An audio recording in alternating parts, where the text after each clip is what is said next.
Mood swing ঢাবনাবো। এই বেটা ছেলে সরে আমার সামনে দিয়ে, একদম তোকে সহ্য হচ্ছে না। সরে আমার সামনে দিয়ে, তোকে দেখলে আমার রাগ ওঠে। তুই সরে আমার সামনে দিয়ে, সরে যা। মাথা মাথা গরম করছে, মাথা মাথা গরম করছে। চলে যা, চলে যা, এখান থেকে চলে যা।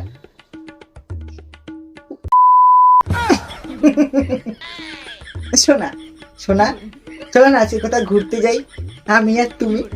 আজকে আমার মনটা খুব ভালো, বিশ্বাস করো। খুবই ভালো। আমার মনে হচ্ছে শুধু তোমার সাথে আজকে একটু ঘুরি।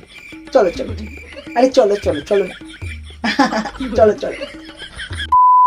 বেটার ছেলে, হ্যাঁ সমস্ত ঘরের কাজ করব, রান্না করব, তারপরেও তুই এই খাবো না সেই খাবো না। হ্যাঁ আমি কি তোর বাড়ির কাজের লোক পেয়ে বসেছিস আমাকে? বেটার ছেলে আমার সামনে দিয়ে দূর হয়ে যা, তোকে যা রান্না করে দেবো তাই তোকে খেতে হবে। সরে যা সরে যা সরে যা, মাথা গরম করাস না বেটার ছেলে, সরে যা সরে যা। চল চল চল, এগো এগো এগো। আরে বাবু, তুমি আমার উপর এমন রাগ করে থাকো কেন? আরে বোঝো না আমি একটু রেগে যাই মাঝে মাঝে। চলো আজকে একটু সোনার দোকানে যাই, কটা চেন কিনে নিয়ে আসি। চলো, আমিও পরবো তুমিও পরবো। চলো চলো বাবু, চলো চলো।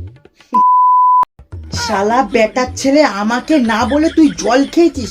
তোর এত বড় আসপর্দা, তোর এত সাহস কোথা থেকে আসে? হ্যাঁ বেটার ছেলে, এবার দেখ তোর গলা আমি কিভাবে কাটি খালি। তুই দেখ, তুই রাত্রিটা হতে দেখালি, তুই দেখ তোকে কি করি আমি খালি, তুই দেখ।